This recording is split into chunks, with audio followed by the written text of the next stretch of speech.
I remember the moment when I stopped being fully human. Not the surgery, not the first bite or the feeling of alien venom coursing through my veins as the Gundark toxins rewrote my nervous system. Not even the cold kiss of the medical injectors as they pumped synthetic compounds into my bloodstream to keep me functional. I remember something else entirely. I remember the last thought I had that was truly my own. It was about the color of Tatooine's twin suns. There was a maintenance droid in the med bay where they brought me for processing. An old R2 unit, or what had once been an R2 unit with cables threaded through its sensor ports and hydraulic pistons where its manipulator arms should have been. It was cleaning the floor with methodical, endless repetition. Back and forth, the same 3 square meters for what might have been hours.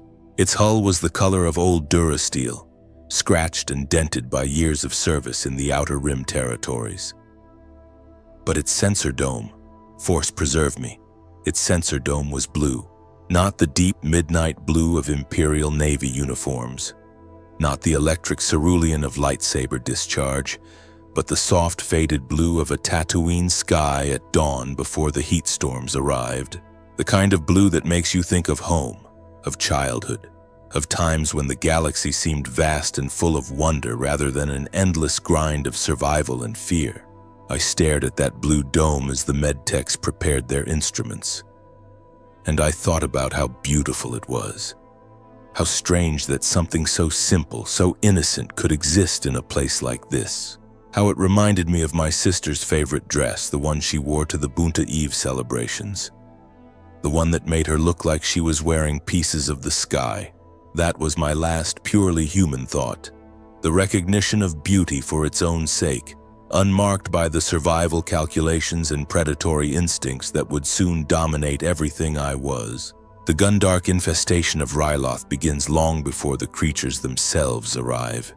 They tell you this in the briefing moments of lucidity you have between the sedatives and the neural dampeners. A Republic med tech with a voice like grinding machinery explained it with the clinical detachment of someone describing the weather. The ecosystem must be prepared, he said, softened, made compliant. They start with the food chain. Biological agents released into water supplies that strip away everything that makes a world's native life forms capable of resistance. No complex predators, no territorial behavior, no natural defenses except the cold acceptance of being prey. Time loses meaning under their influence. Days feel like hours, hours like days, days like decades. Your own heartbeat becomes deafening. Your breath sounds like a storm wind.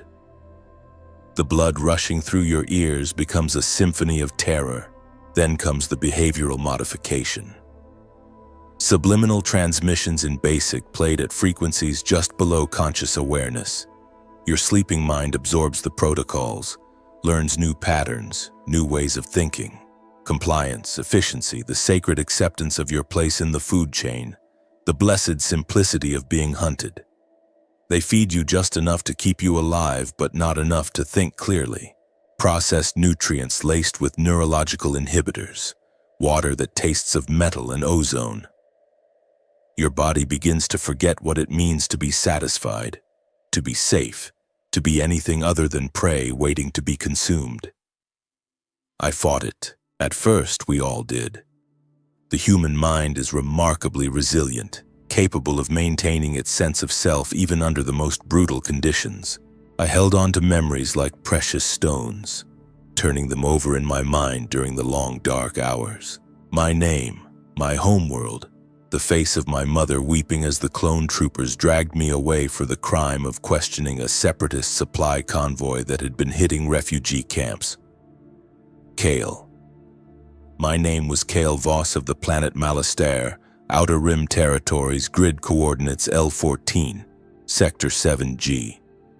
I worked the fuel refineries 12-hour shifts 6 days a week, 14 years of faithful service to the Republic.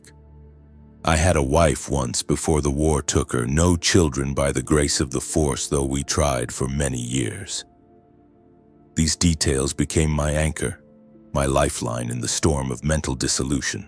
I repeated them like a mantra, a prayer. a desperate attempt to remember what I had been before they decided I would be something else. But memory is fragile, and the Gundark handlers are thorough.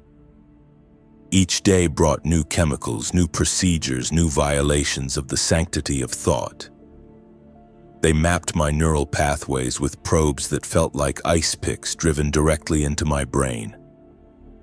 They cataloged my fears, my hopes, my loves, marking each one for deletion or modification. I learned that I was not the only one. The conditioning chambers held dozens of us, men and women from across the system, all guilty of the same fundamental crime. We had failed to serve the Republic with sufficient enthusiasm. We had questioned. We had hesitated. We had shown compassion when ruthlessness was required or independence when obedience was demanded. The woman in the chamber next to mine had been a teacher on Naboo. She had refused to include certain approved texts in her curriculum, texts that describe the proper way to identify separatist sympathizers among your neighbors. The man across the hall had been a factory supervisor who had spoken out against the working conditions that killed 3 workers every day in the munitions plants. Another had been a clerk who had accidentally filed a report that contradicted the official casualty figures from a recent campaign.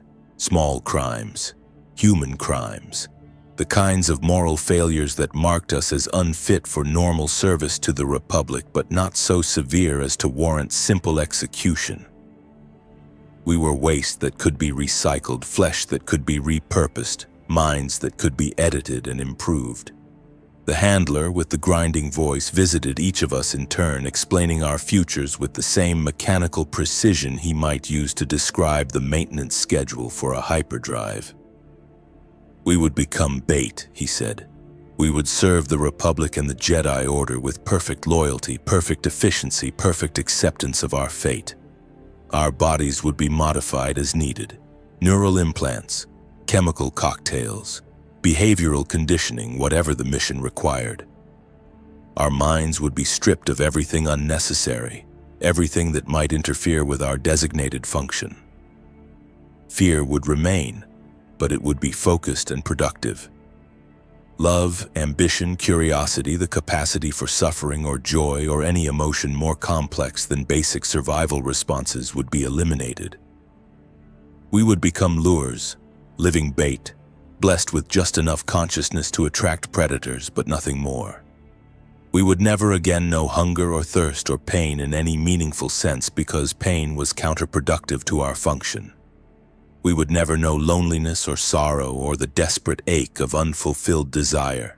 We would be free from the burden of choice, the agony of moral uncertainty, the terrible weight of individual responsibility.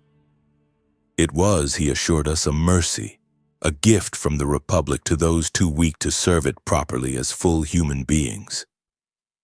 I watched him speak, his cybernetic jaw clicking with each syllable, and I wondered if he had once been like us. If somewhere beneath all that metal and machinery, buried under decades of neural modification and chemical enhancement, there remained some fragment of the man he had been. If he remembered what it felt like to doubt, to fear, to hope for something better than an eternity of orchestrated consumption, his optical sensors focused on me with the precision of a targeting computer. When he spoke, I could hear the faint whir of his respiratory unit, the subtle hum of the processor that filtered his thoughts before allowing them to reach his vocal cords. "You are wondering if I retain any measure of my original humanity," he said, his voice devoid of any inflection that might suggest amusement or annoyance. "This is a common curiosity among subjects awaiting conversion. The answer is complex." He paused, servos whirring almost inaudibly as he adjusted his position. "I remember my birth name. I remember fragments of my existence before my first modification. These memories serve a purpose, providing context for my current duties and ensuring optimal interaction with baseline humans.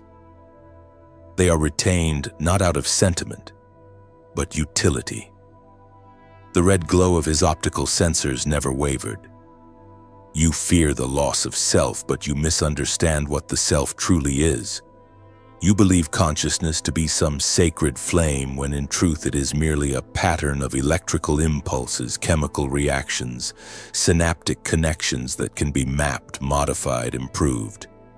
What you call humanity is simply inefficiency, chaos, the blessed randomness that prevents you from achieving your true potential. He moved closer to my restraint harness, close enough that I could smell the lubricants that kept his joints functioning, the ozone scent of his electrical systems. When you emerge from the conversion process, you will understand. The fears that torment you now will seem as distant and meaningless as the fears of childhood. You will be perfected, completed, free from the terrible burden of autonomous thought. I wanted to scream at him, to rage against the certainty in his voice, but the neural dampeners had reduced my capacity for strong emotion to a dull, muffled echo. Instead, I found myself asking a question that had been haunting me since my arrival. "How many?" I whispered through lips that felt thick and clumsy. "How many have you processed?" The handler's mechanical fingers drummed against his thigh with the precision of a metronome. In my tenure at this facility, I have overseen the conversion of approximately 7,000 individuals. Each one has been successfully integrated into their designated role. Each one has found peace in service.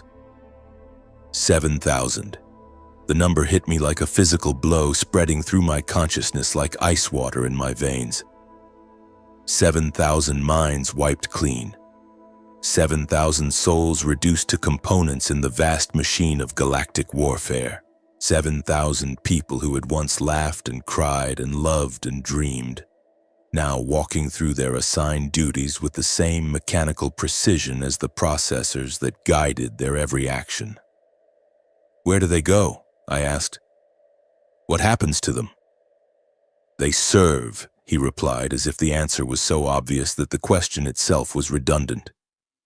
Bait deployment, reconnaissance operations, infiltration specialists, whatever role their physical and mental characteristics best suit them for. They serve until their biological components fail, and then they are recycled. Their useful organs are harvested and preserved for other subjects. Nothing is wasted. The clinical efficiency of it was almost beautiful in its horror. A perfect system optimized for maximum utility and minimum waste. Human beings reduced to their component parts, their flesh and function divided and redistributed according to the needs of the war effort. Even in death, we would continue to serve. I closed my eyes and tried to imagine it, tried to picture myself 10 years from now standing in some cantina or marketplace or spaceport performing the same simple task again and again with no memory of who I had been, no awareness of what I had lost. A ghost in a shell of flesh and chemicals animated by just enough consciousness to attract Gundarks, but not enough to suffer. Would I dream? Would some fragment of Kale Voss persist in the deep places of my mind, trapped behind walls of neural inhibitors and chemical blocks, screaming silently into a void that stretched on forever? Or would the conversion be complete, absolute, a death so thorough that nothing would remain except the basic biological functions necessary to keep my body operational? I thought about the maintenance droid with the blue sensor dome, still cleaning those same 3 square meters with inexhaustible patience. Did it remember the factory that had built it? Did it wake each morning with some dim recognition that it had once been something more than a cleaning unit? Or was it truly empty, blessed with the perfect simplicity that the handler promised? The days blurred together in a haze of drugs and conditioning. My body grew weak from the controlled starvation, my muscles atrophying as the neural dampeners suppressed my motor functions. I could feel myself changing, my thoughts becoming sluggish and disconnected, my emotions dampening to a gray static that made everything seem distant and unimportant. They brought us new subjects occasionally, men and women who screamed and fought and pleaded just as we had in those first few days. I watched them with the detached interest of someone observing insects, and I realized with a cold spike of terror that I was already losing pieces of myself. The capacity for empathy, for connection with other human beings was being systematically erased. I tried to hold on to my anger, my fear, my desperate love for life and freedom, but they slipped away like water through my fingers. The chemicals did their work with ruthless efficiency, restructuring my brain chemistry, suppressing the neural pathways that generated independent thought and emotional response. One night, as I lay in the darkness listening to the soft sobbing of a new arrival, I realized that I could no longer remember my wife's face. I knew that I had been married. I retained the factual knowledge of her existence and death, but the emotional content had been stripped away. She was just data now, a series of facts in a file that might have belonged to anyone. The grief that should have accompanied this realization never came. I noted the loss with the same mild interest I might have felt at misplacing a datapad or forgetting the name of some distant acquaintance. It was troubling in an abstract sense, but it did not hurt. Nothing hurt anymore. This, I understood, was what the handler had meant about finding peace in service. The pain of existence was being systematically removed, leaving only the calm satisfaction of function and purpose. I was becoming a thing that could serve without suffering, exist without the terrible burden of hope or fear or love. The surgery itself was almost anticlimactic after months of psychological preparation. They wheeled me into an operating theater that smelled of bacta and ozone, where robed medical droids moved with the coordinated precision of a sacred ritual. Floating cam droids circled overhead, their mechanical sensors recording every detail for later analysis. I felt the cold bite of the anesthetic injector, watched the ceiling tiles blur and swim as the drugs took hold. Somewhere in the distance I could hear the whir of bone saws and the soft chanting of the medical staff as they prepared to remake me according to their specifications. My last coherent thought was a fragment of a prayer I had learned as a child, words that seemed to come from someone else's mouth. May the Force be with me. But it wasn't. Not for this. Not for the slow, methodical dismantling of everything that had made me human. I woke to a world of edges and angles where every surface seemed to shine with mathematical precision, and every sound carried the weight of absolute certainty. The pain was gone. Not just the physical discomfort of the restraints and the drugs, but the deeper ache that I had carried for as long as I could remember. The pain of being human, of existing in a state of constant uncertainty and moral complexity. My first sensation was of completeness, not happiness, nothing so crude or undisciplined, but a profound sense of rightness, of existing in perfect harmony with my intended function. I was bait, and bait does not suffer. It simply serves with the clean efficiency that defines its purpose. My vision had been enhanced, augmented with tactical displays and threat assessment overlays that provided constant information about my environment. Pheromone readings, biological stress indicators, the location and status of other bait units in my operational area. The world had become quantifiable, reduced to streams of data that my modified brain processed without conscious effort.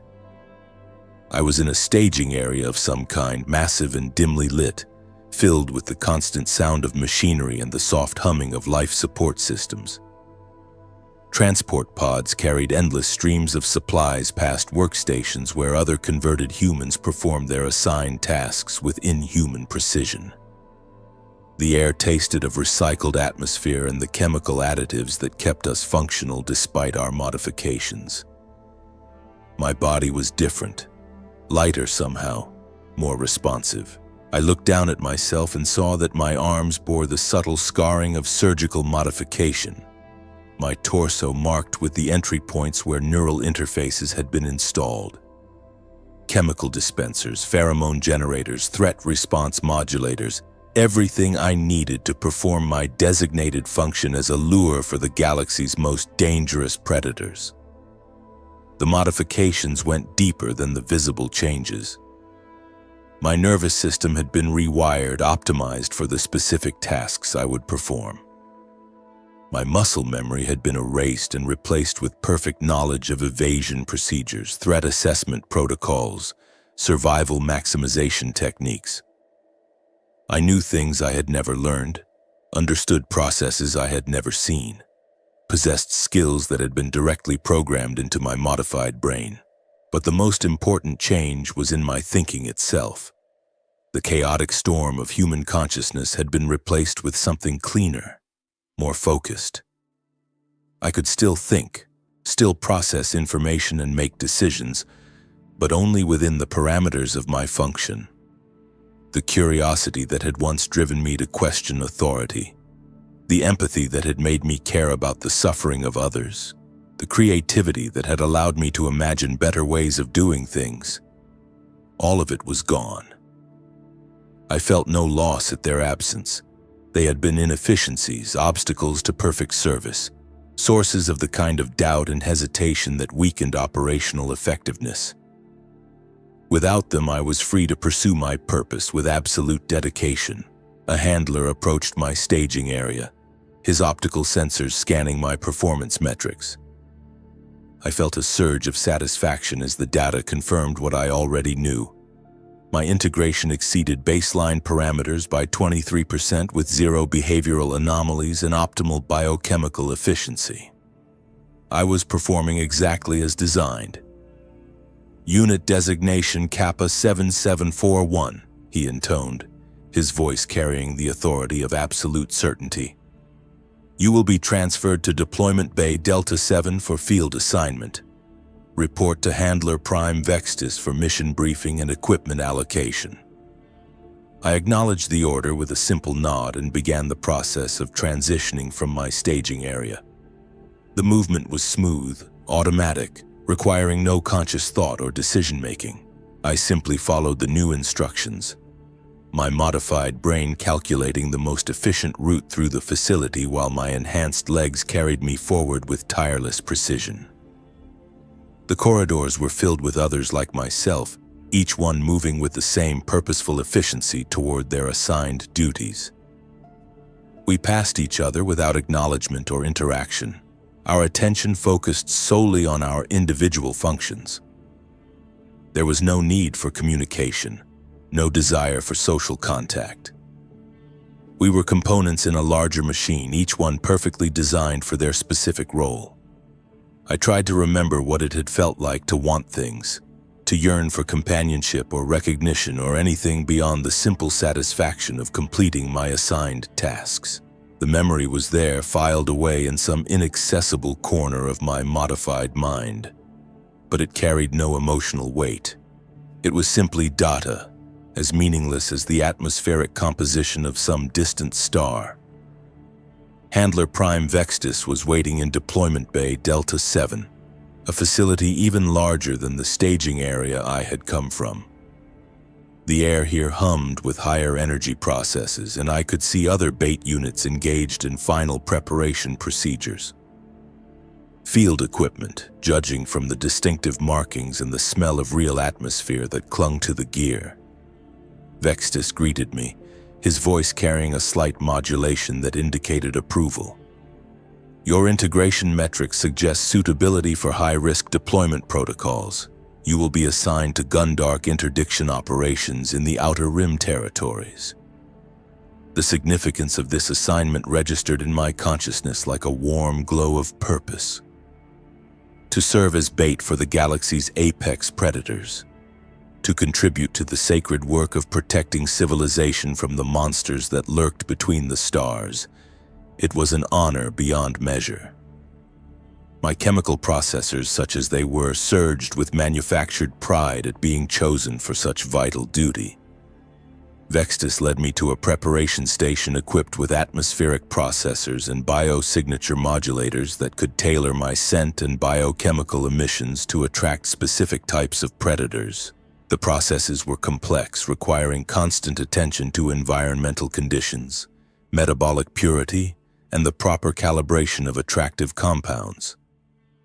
Each modification had to be tested, analyzed for effectiveness, and adjusted to ensure optimal predator response in the field. The work consumed me completely. Hours passed like minutes as I lost myself in the perfect rhythm of preparation. Load the chemical cocktails, calibrate the pheromone dispensers, initiate the biosignature sequence, monitor the atmospheric interface between my modified metabolism and the environmental systems, apply the final behavioral conditioning. Again and again, each adjustment identical to the last, each one a small offering to the efficiency of the operation.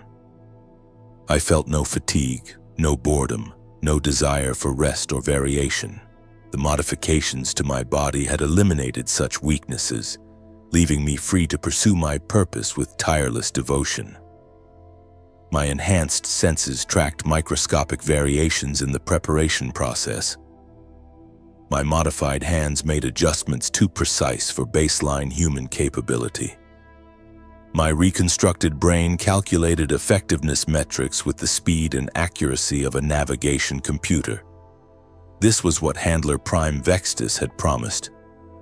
Freedom from the chaos of human existence, the blessed simplicity of perfect service. I existed in a state of constant readiness, my consciousness focused like a laser on the sacred work of predator management. There was no doubt, no uncertainty, no painful awareness of my own limitations or the vastness of the galaxy beyond these walls. But sometimes in the brief moments between tasks, something else stirred in the depths of my modified mind. A fragment of sensation, a ghost of memory, a whisper of the man I had once been. It was subtle, barely detectable even to my enhanced awareness, like a single star glimpsed through the clouds of a polluted sky. The color blue.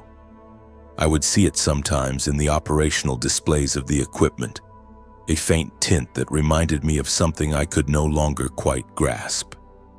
It triggered cascades of neural activity in regions of my brain that should have been inactive, generating patterns of thought that served no functional purpose.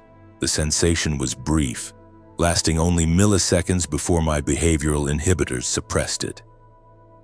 But in those tiny moments, I felt something that might have been called longing. For what, I could not say. The memory was too damaged, too thoroughly edited to provide any useful information.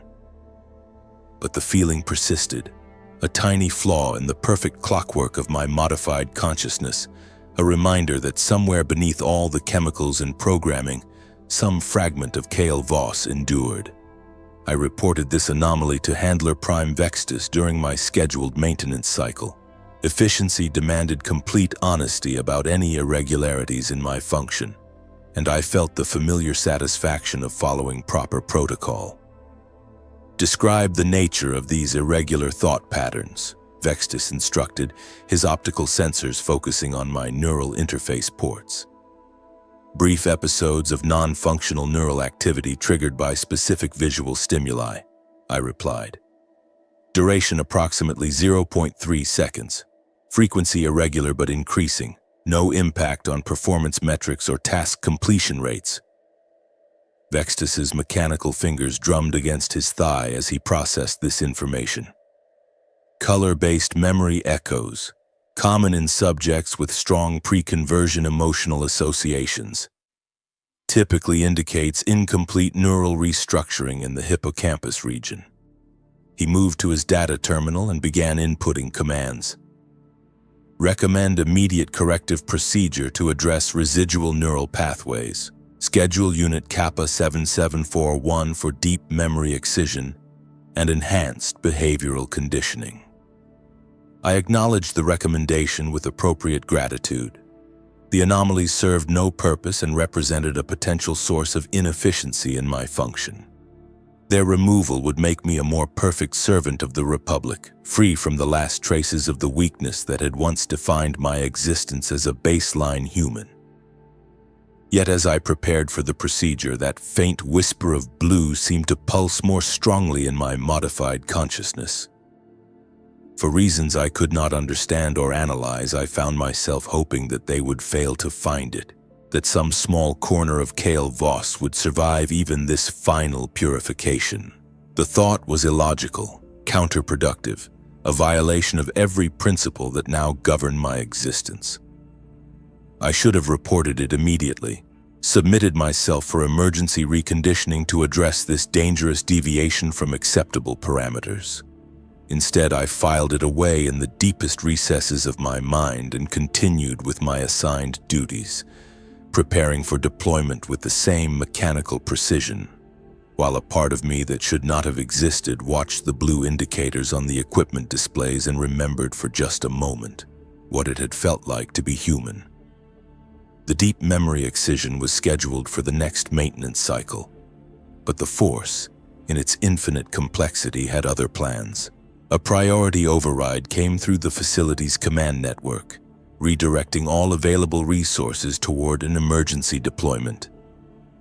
Gundark activity had spiked dramatically in the Corellian system, and the creature's hunting patterns suggested coordinated behavior rather than random predation.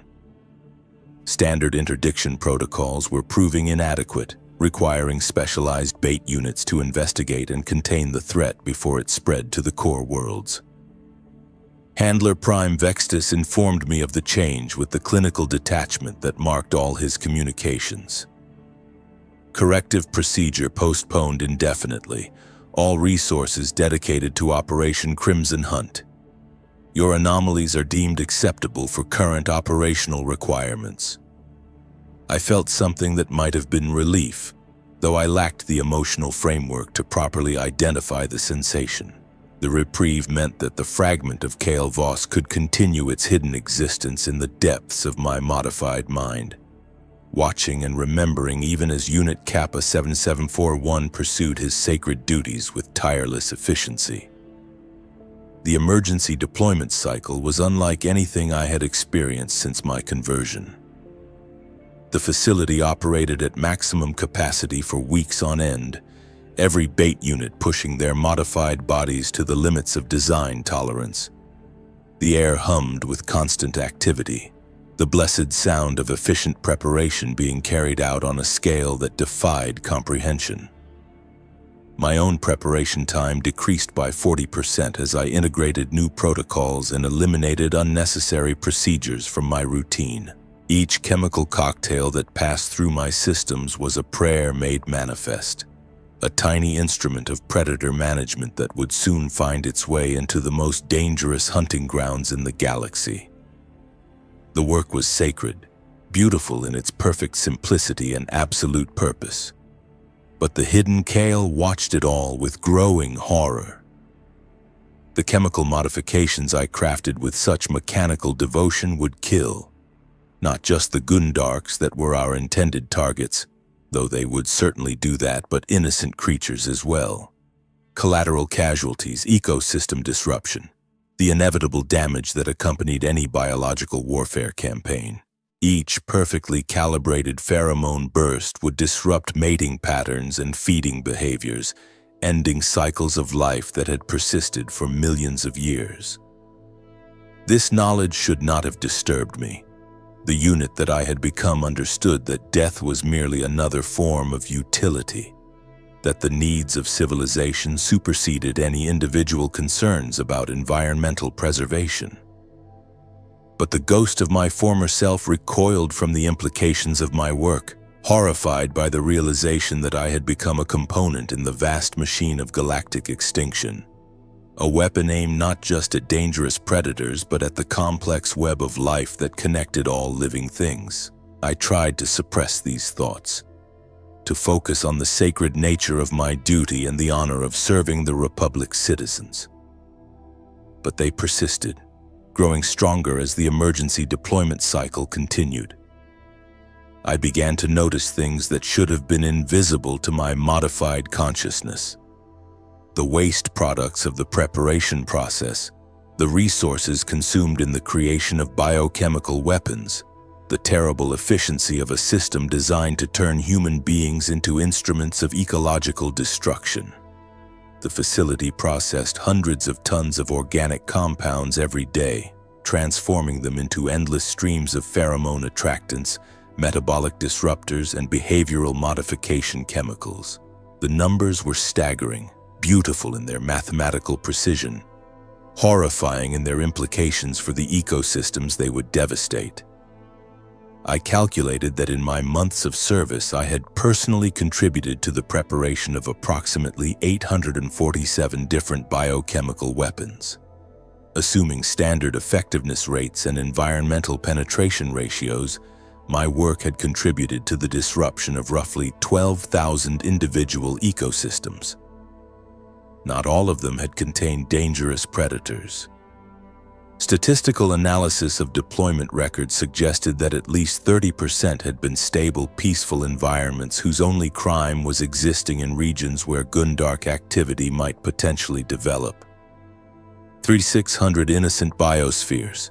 The number burned in my consciousness like acid, eating away at the blessed calm that had defined my existence since conversion. I tried to contextualize it, to understand it as part of the greater good of galactic security, but the mathematics were relentless. 3,600 worlds where children would never see the creatures their grandparents had known, where the night songs of alien birds had been silenced forever, where ancient patterns of migration and hunting and love had been reduced to chemical residue in sterile soil. The perfect efficiency of my work had been transformed into a weapon of mass extinction, aimed not just at the monsters that threatened civilization, but at the beautiful, terrible complexity of life itself. I found myself pausing in my work, microsecond hesitations that should have been impossible given my behavioral conditioning. My modified hands would freeze over a half-prepared chemical mixture as that hidden fragment of Kale Voss struggled to assert some measure of moral authority over the process. The delays were brief, barely detectable even by my enhanced monitoring systems, but they represented a fundamental violation of my programming. Handler Prime Vextus noticed the anomaly during a routine efficiency review. His optical sensors fixed on my workstation with mechanical intensity as he processed the performance data. Unit Kappa 7741 demonstrates irregular productivity fluctuations, he announced, his voice carrying a note of concern. Micro delays in preparation sequence suggest possible system malfunction or neural instability. I submitted to diagnostic scanning without resistance, allowing him to probe my systems with the same clinical detachment I had once applied to my work. The tests revealed no mechanical problems. My enhanced body was functioning within optimal parameters, but the deep brain scans showed patterns of activity that should not have existed in a properly converted unit. Residual neural pathways show increased activation, Vextus observed, his mechanical fingers dancing over the interface controls. Correlation with productivity anomalies suggests psychological interference with primary function. He paused, processing the data with the thoroughness that marked all his decisions. Recommend immediate personality reconstruction. Complete neural restructuring to eliminate residual baseline human behavioral patterns. Personality reconstruction. The words hit me like a physical blow, sending cascades of fear through neural pathways that should have been incapable of generating such responses. It was worse than simple memory excision, worse than the simple elimination of troublesome thoughts. It was the complete destruction of everything that remained of my identity, leaving only the core operational parameters necessary to perform my designated function. I would cease to exist in any meaningful sense, replaced by a perfect machine that wore my face and carried my designation but possessed none of the complex layering of thought and memory that had once defined Kale Voss. Even the ghost that watched and remembered would be destroyed, leaving only the hollow shell of Unit Kappa 7741. I request permission to complete the current preparation cycle before undergoing reconstruction, I heard myself say, the words emerging from some deep place in my modified consciousness. Interruption of current processing sequence would result in material waste and efficiency reduction.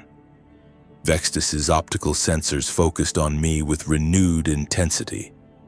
The request was logical, perfectly in keeping with the priority placed on operational effectiveness, but it represented a level of initiative that should have been impossible for a converted unit. I had made a choice, expressed a preference, demonstrated the kind of independent thinking that the conversion process was designed to eliminate.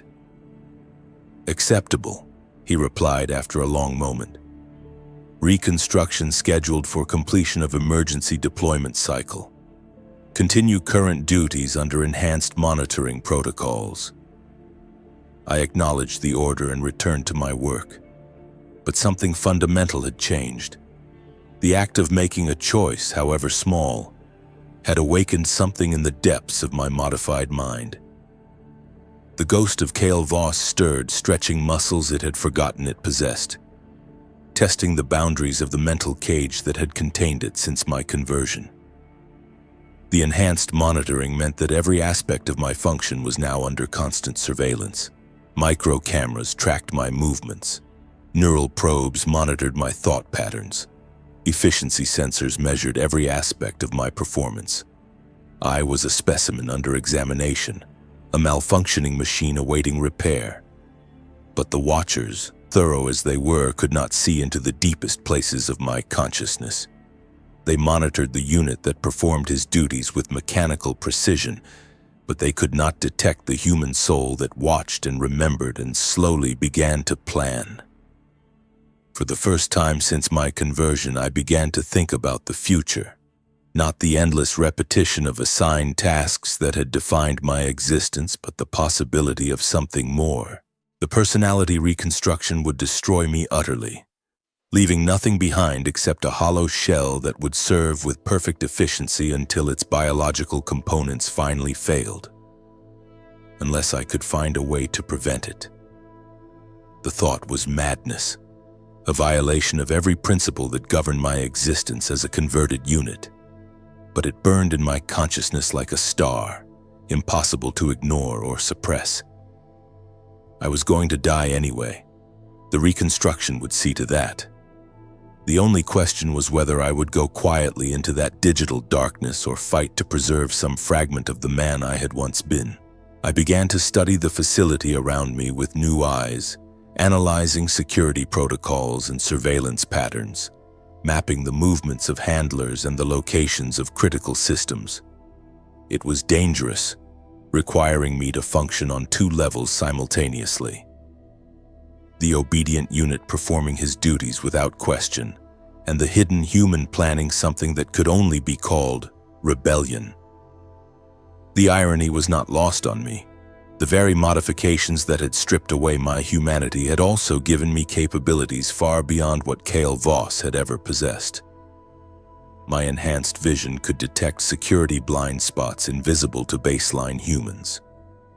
My modified reflexes could operate with precision measured in microseconds.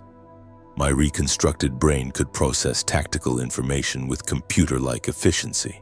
I had been transformed into the perfect infiltrator, the ideal saboteur, a weapon designed to serve the Republic that could now be turned against it. The handlers had created exactly what they sought to prevent: a converted unit capable of independent thought and action, driven by the very human emotions they had tried so hard to eliminate. The emergency deployment cycle continued, each day bringing me closer to the scheduled reconstruction. I crafted my chemical weapons with the same mechanical precision. But now each mixture felt like a countdown timer, marking the moments until my final death. The hidden Kale worked frantically to develop a plan, analyzing the facility's defenses and searching for some way to escape the fate that awaited me. It was during the third week of the emergency cycle that I noticed her.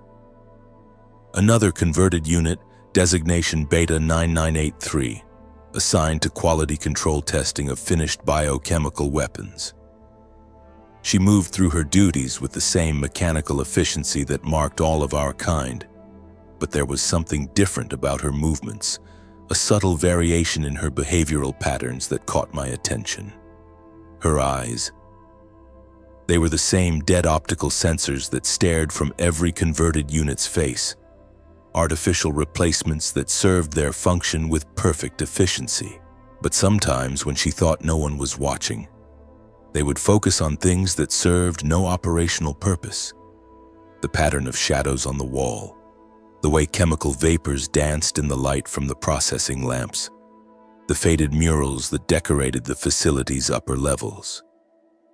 She was watching, observing, remembering. I began to study her more carefully, using the enhanced monitoring capabilities of my own visual systems to track her movements and analyze her behavior. The deviations were subtle, almost impossible to detect without careful observation, but they were there. Micro-hesitations in her work cycle, slight variations in her posture, the occasional turn of her head to observe something that had no bearing on her assigned tasks. She was like me, damaged, incomplete, a failed conversion that had left behind some fragment of the person she had once been. The realization filled me with something I could only describe as hope. I was not alone in my hidden humanity, not the only ghost haunting the machine of my own body. Somewhere in the facility's endless corridors, another soul endured the same torment of consciousness trapped within modified flesh. Communication would be dangerous. The enhanced monitoring protocols meant that every interaction was recorded and analyzed for signs of deviant behavior. But I had to try. The approaching reconstruction made every moment precious, every opportunity to connect with another thinking being a gift that might never come again. I began to position myself near her workstation during shift transitions, creating brief moments of proximity that appeared accidental but were carefully calculated. Our paths would cross at predetermined points, allowing for microsecond exchanges of data that might appear to be simple collision avoidance but carry deeper meaning. The first contact was nothing more than a glance. As we passed each other in the narrow space between processing units, her optical sensors met mine for exactly 0.7 seconds. In that brief moment, I transmitted a single pulse of data, a mathematical sequence that had no operational relevance but formed a pattern that only a thinking mind would recognize. She responded 3 days later with a similar pulse, embedded in the routine data exchange that occurred when she tested biochemical weapons from my preparation line. The sequence was different but followed the same underlying structure, proof that she had not only received my signal but understood its significance. We were thinking beings trapped in bodies designed for mindless servitude, reaching out across the digital void that separated us. The connection was fragile, dangerous, requiring extreme caution to avoid detection by the facility's monitoring systems. But it was real, a bridge between two islands of consciousness in an ocean of mechanical emptiness. Over the following days, we developed a crude form of communication using microburst data transmissions disguised as routine operational exchanges. Her designation was Beta 9983, but the fragment of personality that survived her conversion remembered another. The facility was a fortress designed to contain not just the valuable processing equipment, but also the hundreds of converted units who labored within its walls. Multiple layers of security, automated defense systems, and constant surveillance made unauthorized movement almost impossible. But Sarah had retained enough of her technical knowledge to identify potential weaknesses, points where the system's own complexity might work against it. The atmospheric processors, for instance, required regular maintenance by specialized units equipped with environmental suits. The maintenance schedules were predictable, following optimization algorithms that prioritized efficiency over security. If we could access those networks during a scheduled maintenance window, we might be able to move through the facility undetected. But escape was only part of the problem. Even if we could somehow evade the security systems and make it beyond the facility's walls, where would we go? We were marked by our modifications, instantly recognizable as runaway units. The Republic's response to such deviation was swift and absolute. Recapture followed by complete personality destruction or simple termination if recapture proved impractical. More importantly, we were no longer fully human. The modifications to our bodies required constant maintenance, specialized nutrients and replacement chemicals that could only be obtained from Republic facilities. We were dependent on the very system that had enslaved us. Biological components in a machine that would not hesitate to discard us if we ceased to function properly. Yet the alternative was worse. Total erasure, the final death of everything that made us who we were. At least as fugitives, we would retain some measure of consciousness, some ability to think and feel and remember. It was not much, but it was more than the empty servitude that awaited us if we remained. Sarah transmitted another burst of data during a routine quality inspection, her mechanical fingers brushing against one of my chemical dispensers as she fed tactical information directly into my modified neural network. Maintenance schedules, security patrol patterns, the locations of emergency shelters and supply caches scattered throughout the facility's lower levels. She had been planning this far longer than I had, methodically gathering the intelligence necessary for an escape attempt. But there was something else in her transmission, an emotional undercurrent that my modified empathy sensors could barely detect. Fear, not of capture or death, but of something deeper. The possibility that we were wrong, that the fragments of humanity we clung to were nothing more than phantom pain from amputated souls. What if the handlers were right? What if consciousness was simply an inefficient pattern of neural activity and the peace of servitude truly was a mercy? What if we were clinging to an illusion of selfhood that caused nothing but suffering? I processed these doubts as I continued my work, mechanical hands preparing biochemical weapons while my hidden mind wrestled with questions that had no easy answers. The efficiency of my current existence was undeniable. No hunger, no fatigue, no emotional turmoil beyond the carefully regulated responses necessary for optimal function. I served a purpose greater than myself, contributing to the defense of civilization without the chaos of individual desires or ambitions. But then I would catch sight of that faded blue light in the equipment displays, and the ghost of Cale Voss would stir in the depths of my consciousness. The man I had been would never have accepted such an existence, no matter how peaceful or purposeful it might appear. He had valued the struggle, the uncertainty, the terrible, beautiful complexity of human existence, even when it brought nothing but pain. The choice was not between suffering and peace, but between authentic existence and comfortable emptiness, between the chaos of consciousness and the perfect order of mechanical servitude, between being human and being a tool. I chose humanity with all its flaws and contradictions and capacity for both greatness and terrible error. The decision crystallized in my modified consciousness like a prayer made manifest. I would escape or die in the attempt. I would preserve whatever fragments of Cale Voss still existed within the shell of Unit Kappa 7741. I would choose struggle over surrender, uncertainty over the false certainty of programmed responses. I transmitted my commitment to Sarah through our hidden communication channel, a burst of data that carried emotional weight far beyond its simple binary structure.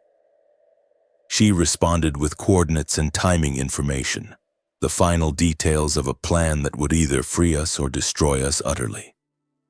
The maintenance window would open in 72 hours, a scheduled cleaning cycle that would require several specialized units to enter the atmospheric processing networks and perform routine system checks. Sarah had calculated that we could substitute ourselves for 2 of the assigned units without triggering immediate security alerts. The impersonation would only last a few hours before the deception was discovered, but it might be enough to reach the facility's outer perimeter. From there, we would be on our own. No support, no resources, no destination except away from the place that had remade us into instruments of the Republic's will. We would be hunted by every imperial agency in the sector, marked for termination or recapture by forces that possessed capabilities far beyond our own enhanced abilities. But we would be free. Free to think our own thoughts, make our own choices, define our own existence according to our own values. Free to be human in whatever way remained possible for beings like us. The final days before the escape attempt passed with agonizing slowness, I continued my assigned duties, preparing biochemical weapons with the same mechanical precision while the hidden Kyle counted down the hours until freedom or death.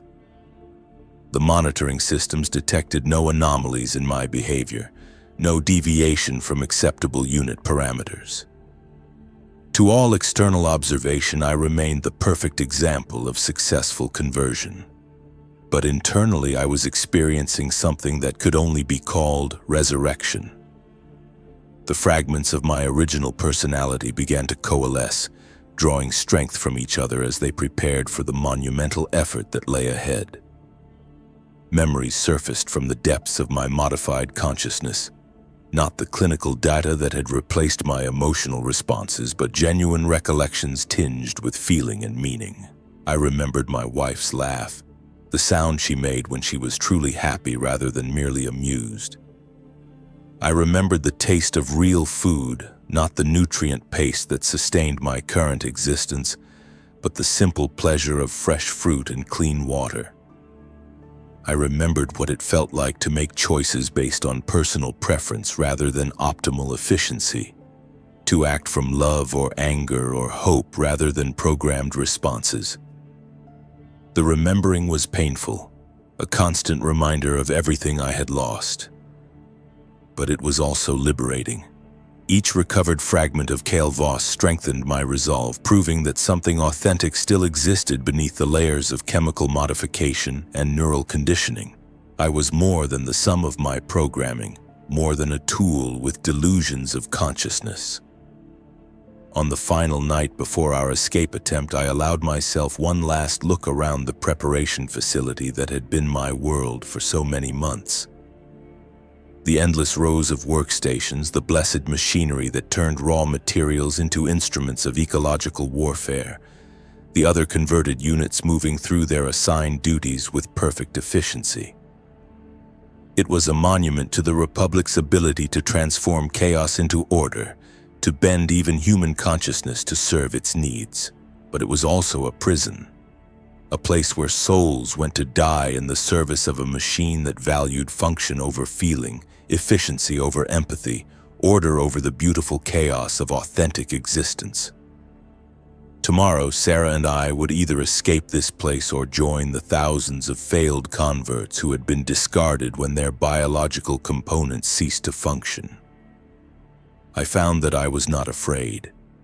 The emotions seemed to have been burned away during the long months of planning and preparation, replaced by a calm certainty that transcended both hope and despair. Whatever happened, I would face it as myself, not as the hollow shell that others expected me to be. Handler Prime Vextus made his final rounds of the facility, his optical sensors scanning each workstation with mechanical precision. When he reached my position, he paused for a moment longer than usual, his sensors probing my systems for any sign of the irregularities that had marked me for reconstruction. "Unit Kappa 7741, he intoned, his voice carrying the flat authority of absolute certainty. "Final performance evaluation complete. Reconstruction scheduled for 800 hours. Report to Medical Bay for personality matrix preparation." I acknowledged the order with appropriate compliance, but something in my response must have triggered his attention. His optical array focused on my face with uncomfortable intensity, mechanical fingers drumming against his thigh as he processed whatever data my behavior had generated. "You display unusual stability for a unit awaiting major modification," he observed. "Most subjects demonstrate increased neural activity as reconstruction approaches. Anxiety responses, memory cascade events, behavioral anomalies. You show none of these patterns. The observation was accurate. Most units facing personality reconstruction would experience some form of pre-procedure trauma, their damaged psyches reacting to the approaching dissolution with whatever fragments of survival instinct remained functional. But I felt only calm, the settled peace of someone who had already died once and no longer feared the process. This unit exists to serve the Republic, I replied, using the standard response protocols that governed all unit interactions. Personal preferences regarding modification procedures are irrelevant to operational efficiency. Vextus's mechanical head tilted slightly, a gesture that might have indicated curiosity or suspicion. Indeed, most efficient. Continue current duties until reconstruction time. He moved on to the next workstation, but I could feel his attention lingering on me like a weight. The handler was suspicious, his enhanced pattern recognition systems detecting subtle anomalies in my behavior that even I was not aware of. If he ordered immediate reconstruction, our carefully planned escape would become impossible. But the hours passed without further intervention, and when the maintenance window finally opened, I was still at my assigned station, preparing biochemical weapons with the same mechanical precision that had defined my existence for so many months. The irony was bitter. My final act as a converted unit would be to create more instruments of ecological destruction, more tools for the Republic to use in its endless campaign of environmental control. The signal came exactly on schedule, a routine maintenance alert that echoed through the facility's communication systems. Specialized cleaning units were required in Atmospheric Processing Network Delta 7 for scheduled environmental system maintenance. Standard procedure called for 4 units equipped with environmental suits and atmospheric monitoring apparatus. Sarah and I moved simultaneously, our modified bodies responding to the alert with the same mechanical precision as the legitimate maintenance units we were replacing.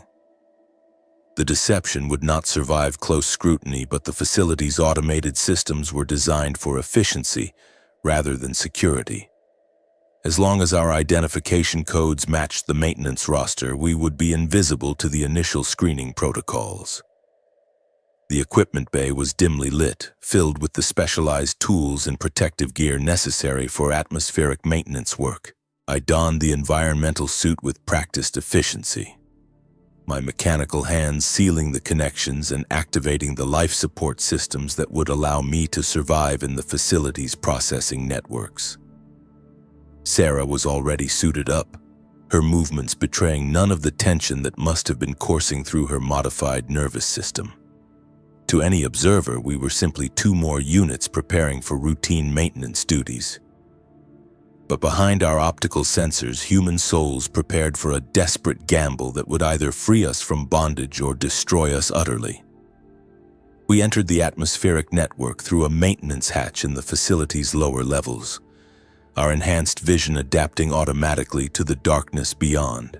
The tunnels stretched away in all directions, a maze of ducts and conduits that carried air and power throughout the massive complex.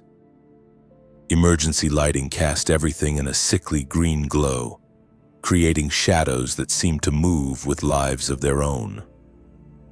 The plan was simple in concept, but terrifyingly complex in execution. We would follow the maintenance route to its furthest extent, then deviate from the prescribed path to access auxiliary tunnels that led toward the facility's outer perimeter. From there, we would find some way to breach the exterior barriers and escape into the wasteland beyond. It was a plan with 1,000 points of failure, dependent on perfect timing and luck that might not exist. But it was our only chance, the single opportunity we might ever have to reclaim some measure of the humanity that had been stripped away from us. We moved through the tunnels with the steady pace of routine maintenance, our environmental suits protecting us from the chemical atmosphere that would have killed baseline humans in minutes. The facility's defensive systems ignored us, recognizing our identification codes and routing us along the approved maintenance path without question. But as we penetrated deeper into the atmospheric network, I began to detect anomalies in the facility's sensor readings, fluctuations in atmospheric pressure, variations in temperature that suggested system malfunctions or unauthorized modifications. The facility was not as secure as it appeared, not as perfectly controlled as the handlers believed. Sarah's voice crackled through the suit's communication system, distorted by electronic filters but still recognizably human. Detecting irregularities in the atmospheric processing network. Something is wrong here. I accessed the same sensor data she was monitoring, my modified brain analyzing the patterns with computer-like efficiency. She was right. The readings suggested massive system failures throughout the facility's environmental controls, but the failures were too coordinated, too precisely timed to be accidental. Someone else was moving through these tunnels. Someone with the knowledge and equipment necessary to sabotage the facility's most critical systems. Someone who had been planning this operation far longer than our desperate escape attempt. The realization hit me like a cold shock of recognition. We were not the only ones who had retained fragments of human consciousness after conversion. Somewhere in the facility's depths, other damaged units had been planning their own form of rebellion. Not escape, but something far more ambitious and infinitely more dangerous. They were going to destroy the facility. The evidence was everywhere once I knew what to look for. Precisely placed charges in critical support structures, subtle modifications to the atmospheric processors that would turn them into massive explosive devices. Sabotage so thorough and systematic that it could only have been planned by someone with intimate knowledge of the facility's systems. Sarah had reached the same conclusion, her enhanced pattern recognition systems processing the same data streams that had revealed the truth to me. "This is not random system failure," she transmitted. "Coordinated demolition, multiple actors working in concert, estimated time to cascade failure, 47 minutes.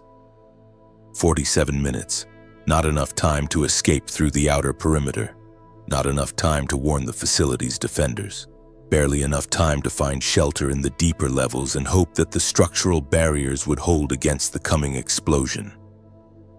But as I processed the tactical situation, another possibility occurred to me. The saboteurs, whoever they were, had clearly spent months or years planning this operation. They would not have undertaken such a massive undertaking without an escape route, some way to survive the destruction they were about to unleash. If we could find them, if we could somehow convince them to include us in their escape plan, we might have a chance at survival. It was a desperate gamble, requiring us to trust our lives to unknown allies whose motivations we could not understand. But it was better than the alternatives. Certain death in the explosion or capture by security forces who would ensure that our punishment exceeded even the horrors of personality reconstruction. We changed course, abandoning the predetermined escape route in favor of following the sabotage trail deeper into the facility's infrastructure. The evidence of systematic destruction grew stronger with each passing minute. Entire sections of the atmospheric network had been modified, transformed from simple environmental conduits into delivery systems for explosive charges. The scale of the operation was breathtaking. Whoever had planned this understood not just the facility's physical structure, but its operational protocols, security procedures, and personnel deployment patterns. They had moved through the complex like ghosts, making precisely targeted modifications that would bring down the entire structure in a cascade of destruction. We found them in a maintenance junction deep beneath the facility's main processing levels. 3 converted units, their environmental suits bearing the designation marks of atmospheric processing specialists, working with calm efficiency to complete the final stages of their sabotage operation. They looked up as we approached, their optical sensors focusing on us with mechanical precision. For a moment that seemed to stretch into eternity, we stood frozen in mutual recognition. damaged souls trapped in mechanical bodies united by the terrible knowledge of what we were about to do. The leader was a heavy build unit, designation Alpha 3387. Her original frame extensively modified with industrial cutting tools and explosive placement equipment. When she spoke, her voice carried the authority of someone accustomed to command, someone who had retained not just consciousness but the ability to lead others. Beta 9983 and Kappa 7741, she identified us with the same precision she might use to catalog machine components. Escaped from assigned duties during maintenance window. Trajectory indicates knowledge of facility destruction timeline. Sarah stepped forward, her stance conveying readiness for either negotiation or conflict. We seek escape from this facility and the fate that awaits us. We offer our assistance in exchange for inclusion in your evacuation plan. Alpha 3387's head tilted slightly, optical sensors scanning us for signs of deception or malfunction. You assume we intend to survive this operation. That assumption may be incorrect. The words hit me like a physical blow, revealing a possibility I had not considered. These saboteurs might not be seeking freedom so much as revenge, a final act of defiance that would destroy their oppressors at the cost of their own existence. They were not planning an escape. They were planning a martyrdom. Survival serves the cause of resistance, I heard myself say, the words emerging from some deep well of conviction I had not known existed. Dead martyrs inspire no one. Living witnesses can carry the truth to others who suffer as we have suffered. Alpha 3387's optical array focused on me with uncomfortable intensity, as if she were seeing me clearly for the first time. You speak of resistance, of truth. These are concepts that should have been excised during your conversion. Why do they persist? The question cut to the heart of everything I had been struggling with since my awakening. Why did fragments of humanity survive the conversion process? Why were we able to think and feel and choose when the technology existed to eliminate such inefficiencies completely? Because they wanted us to remember, Sarah said quietly, her voice carrying a note of terrible understanding. Not consciously, not as a deliberate choice, but as a fundamental flaw in their system. The Republic believes that consciousness is merely information, patterns that can be copied and edited at will. But consciousness is more than information. It is the observer that experiences information, the witness that gives meaning to data. She gestured to the facility around us, to the endless corridors filled with converted units performing their assigned duties with mechanical precision. They can modify our memories, suppress our emotions, redirect our motivations, but they cannot eliminate the fundamental fact of our existence as experiencing beings. The observer cannot observe itself out of existence. Alpha 3387 processed this explanation for several seconds, her mechanical fingers drumming against her thigh in a gesture that seemed almost human. Philosophical speculation is irrelevant to current operational requirements. Facility destruction proceeds on schedule. Evacuation plan exists but carries significant risk of detection and termination. She paused, accessing data streams that painted tactical information directly onto my enhanced vision. Escape routes through abandoned mining tunnels, supply caches hidden in the wasteland beyond, contact protocols for other resistance cells operating throughout the sector. The scope of the operation was staggering. Not just a single act of sabotage, but part of a coordinated campaign of resistance that stretched across multiple worlds and systems. Converted units, handlers, even some full members of the Republic military, all united in opposition to the system that had created and enslaved them. You offer assistance in exchange for evacuation, Alpha 3387 continued. What skills do you possess that would benefit our cause? I accessed my modified memory banks, cataloging the capabilities that had been programmed into me during the conversion process.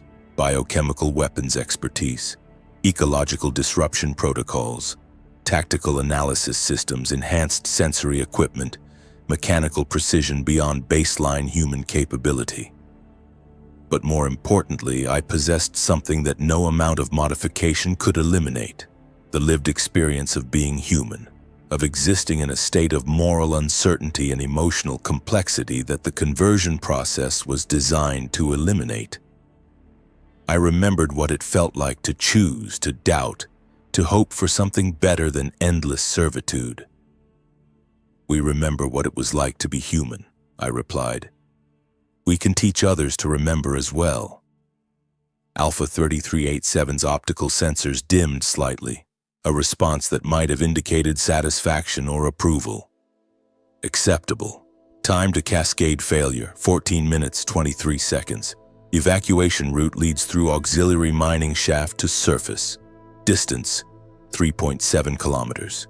Estimated travel time at maximum safe velocity, 16 minutes, 40 seconds. The mathematics were brutal.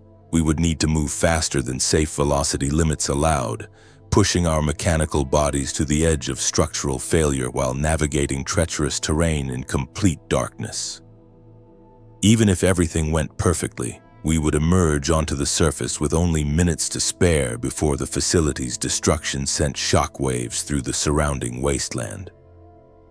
But it was possible. Barely, marginally dependent on luck and perfect execution, but possible. We moved out immediately, abandoning the maintenance pretense in favor of maximum speed. The mining shaft was ancient, carved from the bedrock by excavation droids decades before the current facility had been constructed. The walls were rough, unfinished, marked by tool scars and blast patterns that spoke of desperate haste in its original construction. Our enhanced vision adapted to the absolute darkness, revealing a tunnel that descended at a steep angle through layers of sedimentary rock and industrial waste. The footing was treacherous, loose debris that shifted with each step, but our mechanical legs provided stability that would have been impossible for baseline humans. Alpha 3387 led the way, her industrial modifications allowing her to clear obstacles and stabilize loose sections of the tunnel.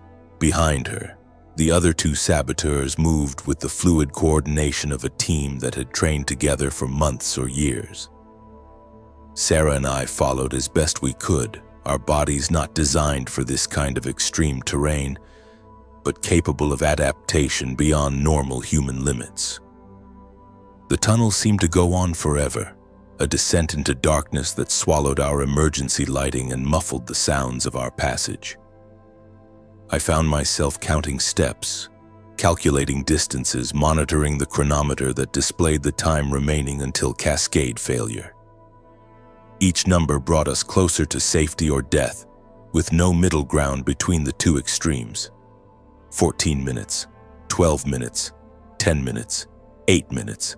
The tunnel began to level out, following what might once have been a natural cave system before industrial expansion had converted it to a mining operation.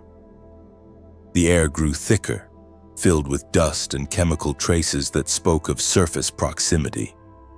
Our environmental suits filtered out the worst of the contamination, but I could still taste the metallic bite of industrial pollutants. 5 minutes. The tunnel mouth appeared ahead of us, a ragged opening that revealed the pale light of dawn breaking over the wasteland beyond.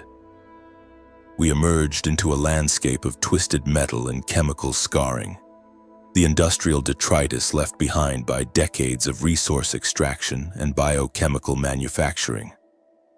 1 minute. We ran across the broken ground with mechanical efficiency, our enhanced limbs covering distance at velocities that would have been impossible for unmodified humans.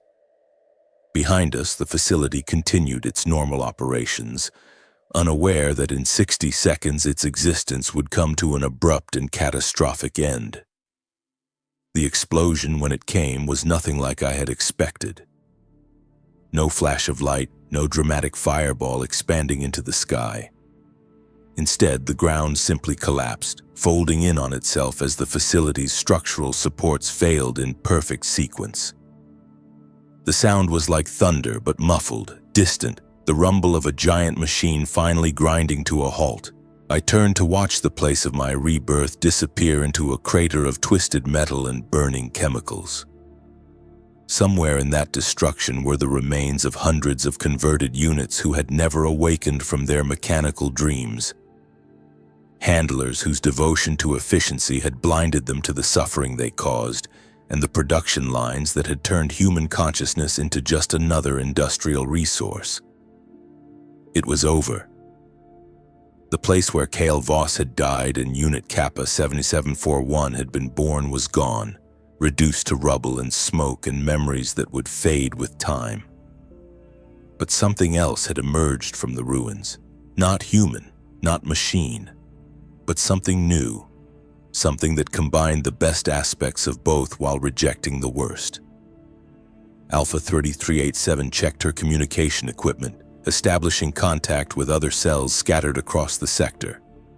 The network was vast, she explained, reaching into every level of Republic society. Converted units who had retained fragments of consciousness, handlers who questioned the orthodoxy of mechanical purity, even some military officers who had begun to doubt the methods used to maintain their enhanced forces. The resistance was real, growing stronger with each act of defiance, each demonstration that the Republic's control was not absolute. We were proof that consciousness could not be completely eliminated, that the human spirit possessed a resilience that transcended even the most sophisticated forms of technological control. But we were also proof of the price of such resistance. Neither fully human nor completely machine, we existed in a liminal space that belonged fully to neither category. We were ghosts in shells of metal and flesh, spirits haunting bodies that had been designed to contain no spirit at all. Yet we endured, we remembered, we chose, and in making that choice we proved that something essential about humanity could survive even the most determined attempts at elimination. We were the unexpected variable in the Republic's calculations, the remainder that refused to be divided evenly, the quantum uncertainty that made perfect control impossible. The sun was rising over the wasteland, painting the poisoned landscape in shades of amber and gold that reminded me for just a moment of that faded blue dome I had seen so long ago. It was beautiful in its way, the beauty of survival, of persistence against impossible odds, of consciousness asserting itself in the face of systematic obliteration. I was no longer Kale Voss. I was no longer Unit Kappa 7741. I was something new, something that had emerged from the collision between human consciousness and mechanical precision. I was a converted unit who remembered what it meant to be human, a machine that had learned to dream, a ghost that refused to fade into the digital darkness. And I was free. The wasteland stretched before us, harsh and unforgiving, filled with dangers that our enhanced bodies were designed to survive, but our recovering souls might not endure. We had escaped one form of captivity only to face another, the vast indifference of a galaxy that had no place for beings like us. But we had each other. 5 damaged souls bound together by shared experience and common purpose. We had memories that testified to the possibility of something better than endless servitude. And we had hope, fragile perhaps but genuine, that somewhere in the darkness between the stars, others like us were beginning to remember what it meant to be human. The morning light grew stronger, burning away the shadows that had hidden us during our escape. Soon, Republic forces would arrive to investigate the facility's destruction. Search teams would scour the wasteland for survivors, for clues, for any trace of what had happened in the depths of their carefully controlled complex. We would be hunted. We would be pursued by every resource the Republic could bring to bear. Our faces would be distributed to every checkpoint, every patrol, every automated surveillance system in the sector. We were fugitives now, rebels against the established order, dangerous anomalies that threatened the very foundations of galactic civilization. But as we walked away from the smoking crater that had once been our prison, I felt something I had not experienced since my conversion: the terrible, wonderful burden of choice. Every step took us farther from the life we had known, deeper into uncertainty and danger. We did not know where we were going, what we would find, or whether we would survive another day. And that was exactly as it should be. Because uncertainty was the price of freedom, and freedom was the only thing that made existence worthwhile, the Republic had tried to eliminate that uncertainty, to reduce human consciousness to predictable patterns and controllable variables. They had failed. Not completely, not permanently, but enough to prove that the human spirit could not be contained by any system, no matter how sophisticated or thorough. We were living proof of that failure, walking testaments to the resilience of consciousness itself. And as long as we remembered what we had lost and what we had gained, as long as we carried the knowledge of what it meant to be human in a galaxy that had forgotten, there would always be hope. The twin suns of this nameless world climbed higher into the alien sky, and we walked on into whatever future awaited us. Behind us lay the ashes of our former existence, the ruins of a system that had tried to remake us in its own image. Ahead lay only uncertainty, danger, and the endless possibility of choice. It was enough. It was everything. It was human. And in a galaxy consumed by war and transformation, by the endless struggle between order and chaos, between the machine and the spirit, perhaps that was the most revolutionary act of all. Simply refusing to surrender the messy, complicated, beautiful truth of what it meant to be alive. We disappeared into the wasteland, 5 ghosts carrying the flame of consciousness into the darkness. The Republic would continue its great work, converting and controlling and perfecting. But they would never again be able to claim that their control was absolute, their victory complete, because we remembered. And as long as we remembered, hope would survive. The Force, in all its infinite complexity, had preserved something that was supposed to be destroyed. And in that preservation, that small act of cosmic rebellion, lay the seeds of something greater than any of us could imagine. The future was unwritten. The choice was ours. And choice, as we had learned in the deepest places of our reconstructed souls, was the most human thing of all.